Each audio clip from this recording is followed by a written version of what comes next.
Well, Robert Mueller has handed his report to Bill Barr. Let's talk about what we know about it. Dyze in your house. Exclusively on Least Coast Radio.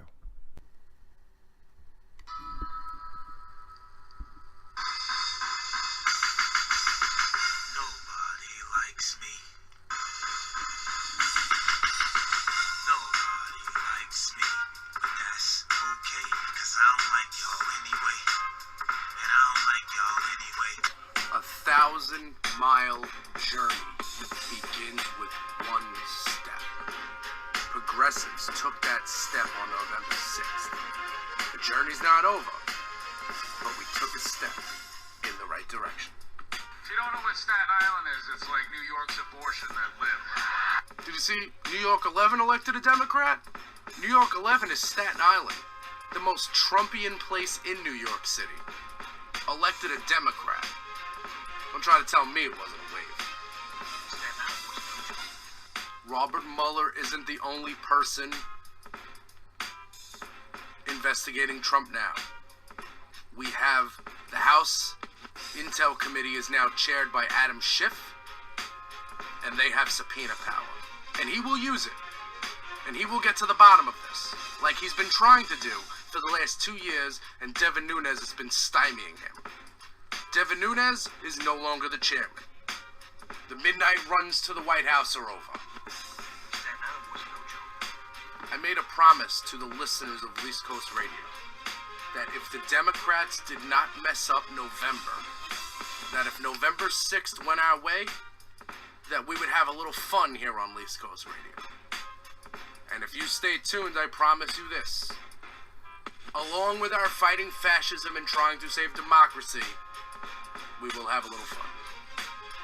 Because we earned it. Keep it locked to Least Coast Radio.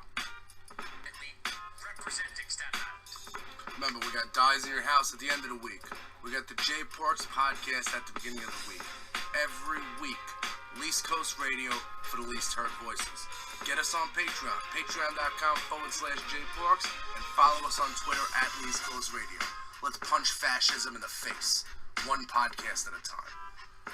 If you don't know what Staten Island is, it's like New York's abortion that lived. Representing Staten Island.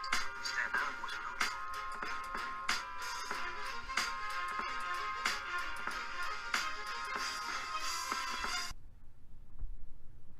Hey, yo.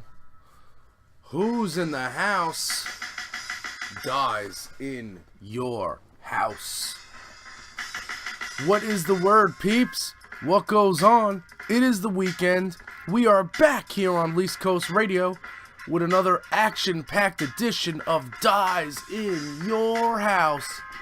It's Least Coast Radio for the least heard voices. Right now in America, the least heard voices are the sane ones.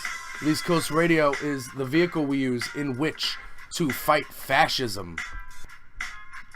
The noun fascism is usually defined as a governmental system led by a dictator having complete power, forcibly suppressing opposition and criticism, regimenting all industry, commerce, etc., and emphasizing an aggressive nationalism and often racism.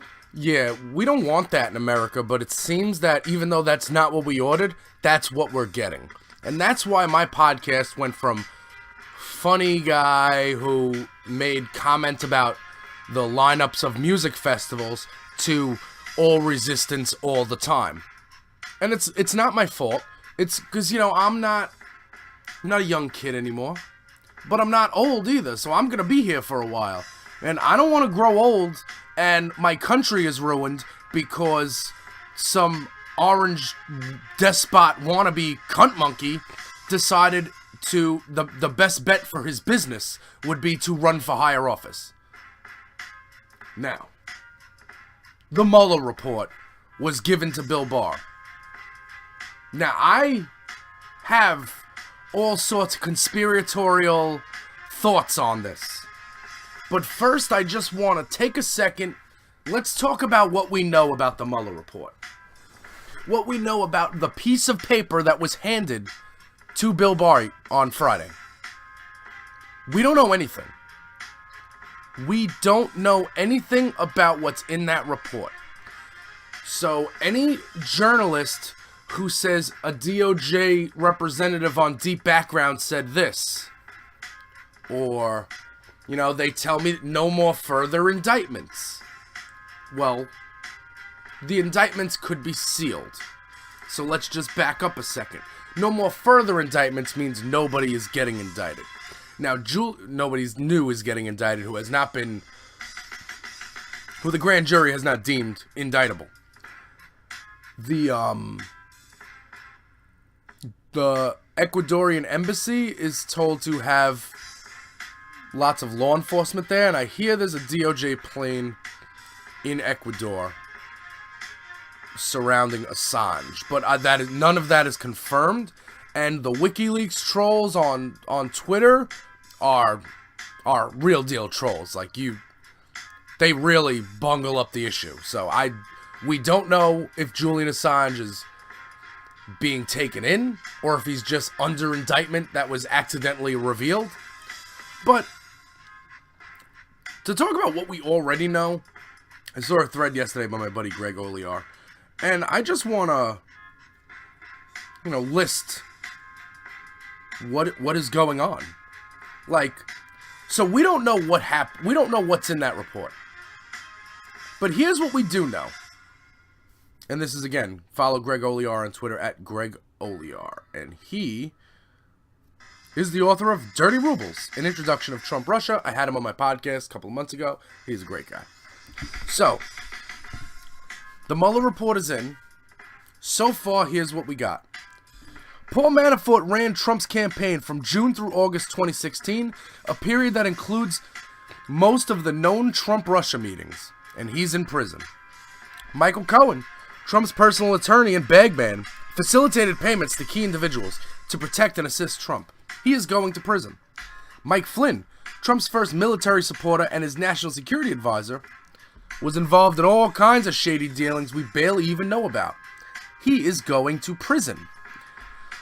Roger Stone coordinated with WikiLeaks, which is a Russian intelligence op, to help Trump win the election. He is under indictment. Julian Assange, a cutout and liaison between Russia and the Trump campaign, is likely being arrested as I type this and will be extradited to the U.S. Donald Trump Jr. communicated with WikiLeaks and broke federal law by having the Trump Tower meeting with known Russian agents. That happened. He was on the cover of Time. Jared Kushner lied repeatedly on his SF-86s. And that was the least of it. That all happened. Elliot Brody, with Cohen as a deputy finance chair of the RNC, did all kinds of illegal collusion-y things. That all happened. Eric Prince, Jeff Sessions, Brett Kavanaugh, Matthew Whitaker, and others have all lied to Congress, committing perjury. That happened. There is tape. Ivanka Trump allegedly used a real estate boondoggle in Baku to launder money for the Iranians. The New Yorker reported on this. It happened. Trump's crimes are so manifold, I'm tired of writing about them. He is guilty. He obstructed justice on the regular. He violated the Emoluments Clause on the regular. Oh, and he's a rapist. That all happened. This feels like a dark moment. I've been optimistic throughout these agonizing months. I remain optimistic now. Trump will not be exonerated. We shall prevail. End. And that is Greg Oliar breaking down what we got so far. Now, as I want to be normal with this here, and I'm going to say, cool, that all makes sense, and people are going to jail, or they're under indictment. But here's a couple of questions I have. Roger Stone doesn't have court until November. If the Mueller report is handed in and that's done, who's prosecuting Roger Stone? The WikiLeaks Roger Stone connection, that, to my knowledge, wasn't handed off to any other prosecutorial teams, Southern District, Eastern District. I know he's being charged I know he's seeing Amy Berman Jackson Judge Amy Berman Jackson. I know that. But I don't know exactly. Like, if special counsel brought those charges, who'd they pass it off to? And again, I'm not exactly a legal scholar here. But here's what I know. We just named all these people. Flynn, Manafort, Cohen, Brody, the RNC, in turn the NRA. All of these people have been part of the Russian active measure to get Trump in office. This has all happened. So let's pretend, theoretically speaking, and first let me just say this. I'm going to rip my hair out if I turn on the TV one more time and I hear people saying, well, you know, I wouldn't be worried about this because the Robert Mueller handed off investigations to the SDNY and state attorney generals are suing the Trump administration and they're all gonna, you know, and it's all gonna come crashing down. I mean, you say that, but I watched Paul Manafort supposed to get 25 years in jail and got 7. I watched Roger Stone violate his gag order and not go to jail.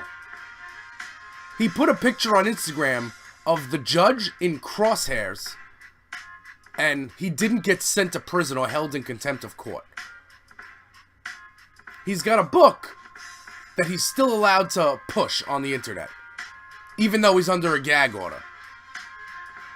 So you're telling me, so let's just map it out. So you're telling me that there was a Trump Tower meeting in June 2016 that featured Paul Manafort, that featured Don Jr., that featured Jared Kushner, that featured a Russian lawyer with ties to the Kremlin who is representing Kremlin interests, who is claiming to have dirt on Hillary Clinton. These people met in a hotel room to discuss this, lied to Congress about it, and the only one going to jail is Paul Manafort, and it's for not even for that? So you're telling me that and again, we don't know anything. Step back. We don't know anything. Okay? We haven't read the report. The report's not public. But as of right now, you're telling me that all of those guys, that's legal, that's okay? And you mean to tell me that Trump knowing about it is okay? Don't tell me he didn't know about it. You mean to tell me every single person on his campaign was colluding with the Russians and he was just doing it, trying to be an honest politician guy? Listen, I got a couple of bridges to sell you, but they're half off until 7 if you believe that crap, okay? It's impossible to believe. Russia, if you're listening, we're meeting with Putin alone. Relieving Oleg Deripaska's sanctions have been lifted. Now, we had sanctions against Russian oligarchs, and they lifted the one against Oleg Deripaska. Oleg Deripaska is the guy that Paul Manafort stole the money from. Stole, air quotes. Oleg Deripaska is the guy that Manafort went to work for Trump for free for because he thought that would, quote, make him whole with Oleg. Paul Manafort gave polling data to Konstantin Kilmenek, who is Russian intelligence. Not believed to be Russian intelligence. There is no believed or formerly. That doesn't exist. Once Russian intelligence, always Russian intelligence. We got Paul Manafort slipping polling data to Konstantin Kilimnik in a cigar bar. No answers to that. Again, we haven't read the report. We don't know what's going to happen. But Greg Olear says Trump will not be exonerated. That needs to be true for democracy. Because let me tell you something, okay? Let's pretend the Trump campaign, instead of everybody being white, let's pretend that everybody is black or brown or a minority of some sort. all of these people would be in prison. And the key would be thrown away. And there wouldn't even be a fucking trial. So don't you dare tell me that America's some equality fucking haven. It's not.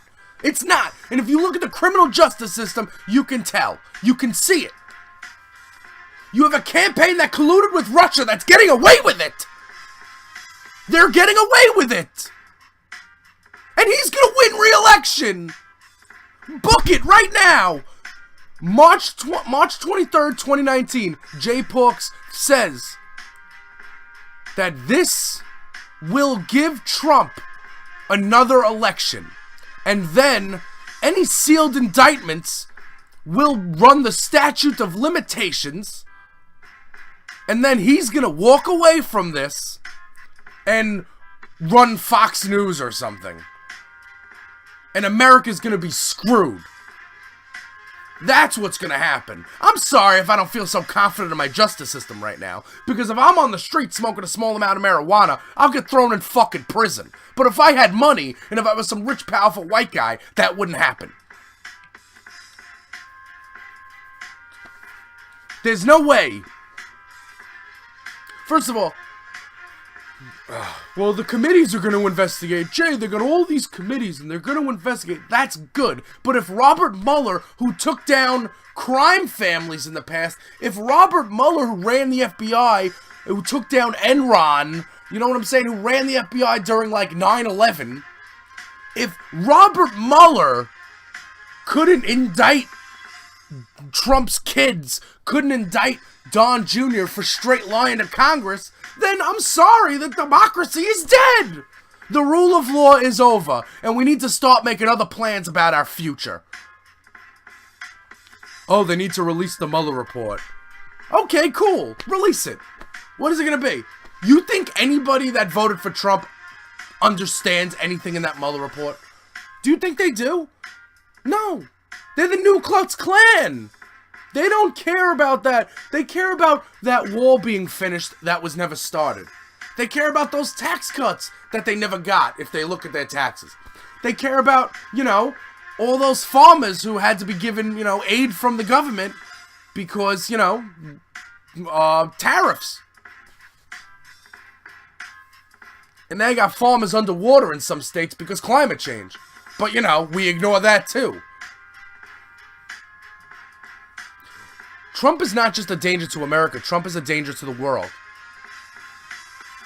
And we, as Americans, need to really find a way out of this. And if you're somebody, if you're running for office, if you're somebody that's thinking about who to vote for, if you're thinking about, you know, talking to people about politics, here's what you have to understand. Here's one thing you have to understand. 2020 has nothing to do with the Trump voter. The person that voted for Trump is going to vote for Trump again. That's what they do. They don't like brown people. It's an excuse to be racist. They'd rather own the libs than own a democracy. That's what they'd rather do. They'd rather live in an autocracy, in a totalitarian government, than, you know, have the rule of law. Those people don't care. So, Republicans, who are like 22% of Americans, you can't spend the next 2 years trying to peel Trump voters off. And how do we appeal to the middle of the country, the white working class? Listen, I got news for you. I saw a thing that, a map of the United States that was talking about the Electoral College. And it had all this red in the middle. And they're like, you see, Democrats want to make it so a Republican, even with this amount of red, can never be president. Well, no, it's not going to be fair until it's one person, one vote. And that's just how it is. And that's why we can't impeach. Oh, gee, what are you talking about? Well, if you think about it this way, the House is more like the popular vote, you know? Because there's districts and stuff like that. Each district gets their own representative. So basically, the House represents more of America than the Senate does. The Senate is more like the Electoral College, where it's harder for Democrats to win. Because every time Republicans get in power, instead of helping Americans, what they do is they turn around, they rewrite laws to see how they can help Republicans get reelected. You know, let's get rid of the fairness doctrine. Oh, they got weapons of mass destruction. We'll pardon this guy. That's what they do. And every time Democrats come into power, they do the same thing. They do that kumbaya shit, and we're going to try, we're going to try to better the country. And we're not going to do any of the underhand tactics that the Republicans did, because maybe if they see us being normal, then they won't do that. What do? They get reelected, and they do it. So right now, the only way to stop, and I'm dead ass, the only way to stop Trump right now is to take back that Senate in 2020. That's the only chance America has of getting this clown out of here. Because the only reason we can't impeach is not because he didn't do it. But if you impeach him, which he will be impeached, and then they'll go to the Senate for a trial, the Senate is no way will convict. You can't get 2/3 of the Senate to convict. Not with these Trump assholes, not with these Trumpian clowns, not with Lindsey Graham running the show over there, and Mitch McConnell, chicken neck.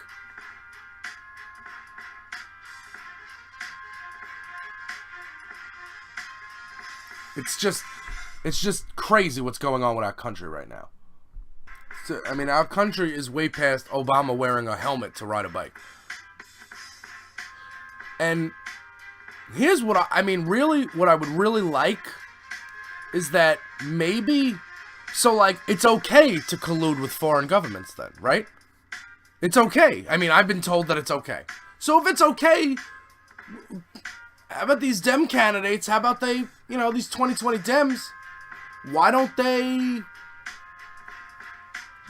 meet with some foreign countries and, tell them to hack our election? It's okay, right? That's what we've been told. We've been told that basically, so what? Now, again, we don't know anything. We haven't seen the Mueller report. Do I think it's weird that, listen, do I think it's weird that that there are people calling for the Mueller report to be released without knowing what's in it?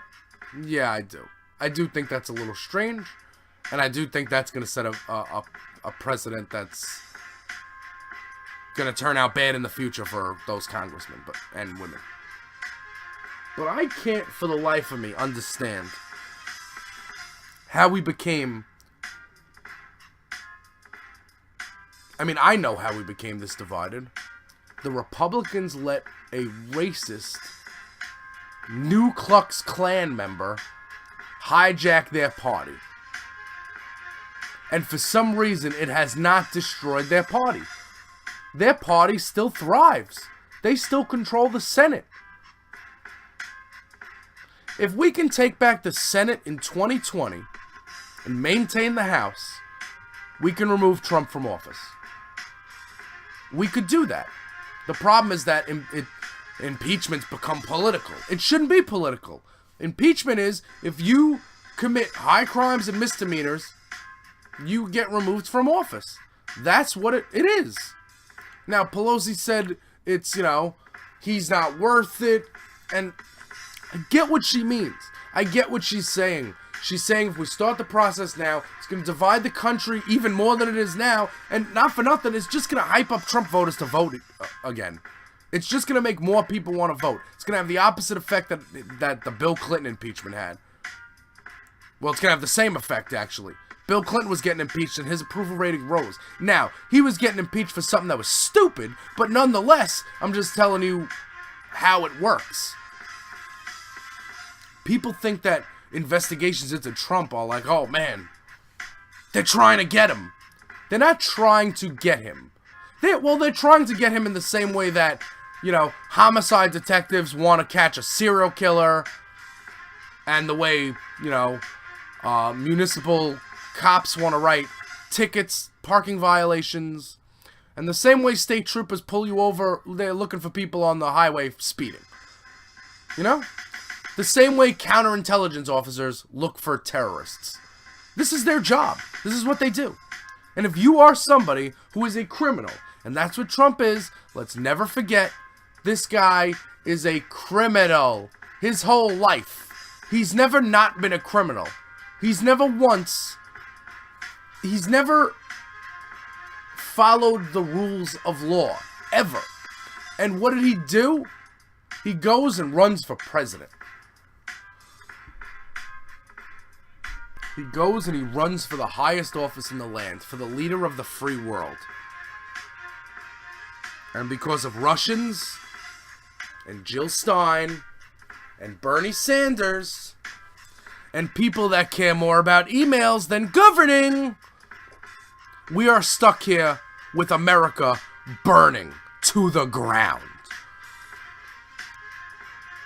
And I don't know. I just don't.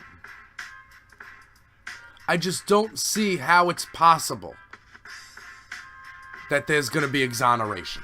I just can't see it. Not only can't I see exoneration, but, I mean, I've been watching this investigation for the last 2 years. Obstruction of justice is something that was going on every single day. Witness intimidation is something that was going on every single day in this investigation. And Nixon got brought down for the cover-up.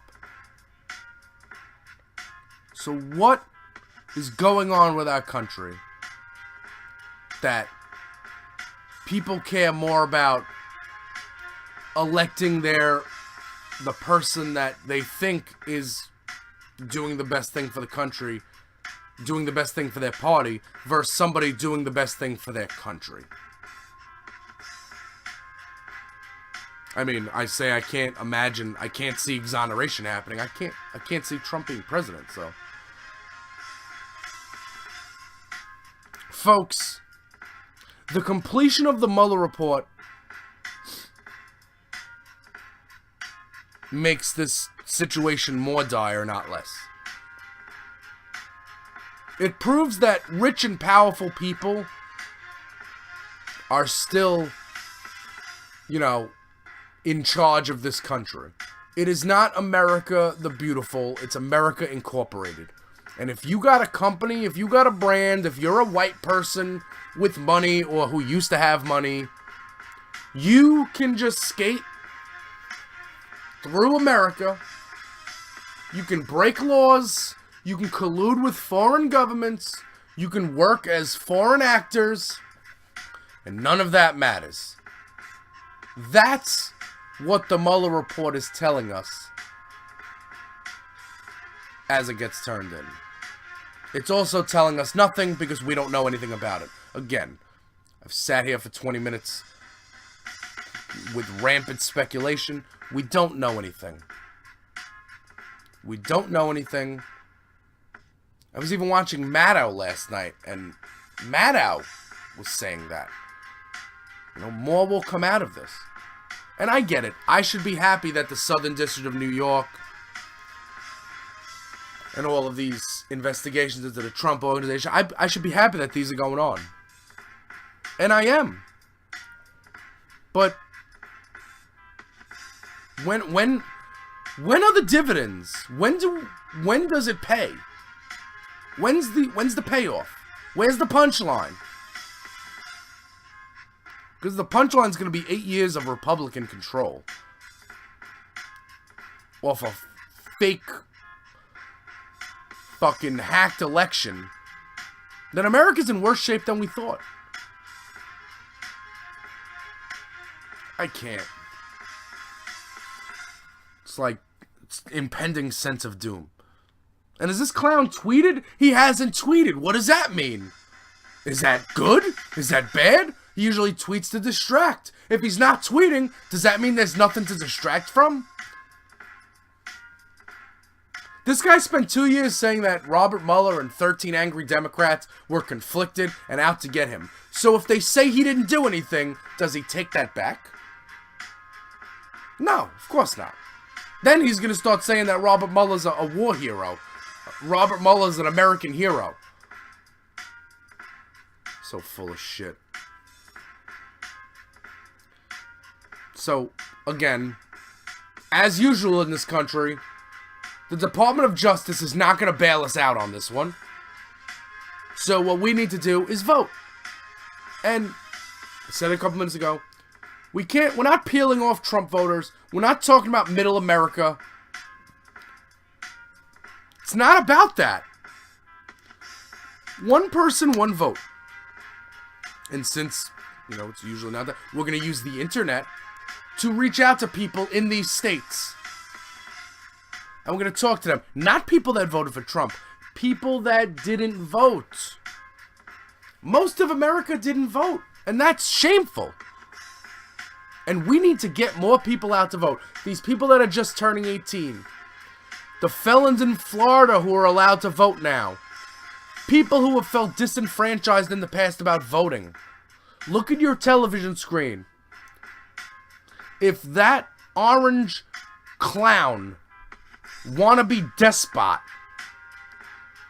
the guy that with diarrhea of the mouth, who never says any words that make any sense, if seeing that guy with the nuclear codes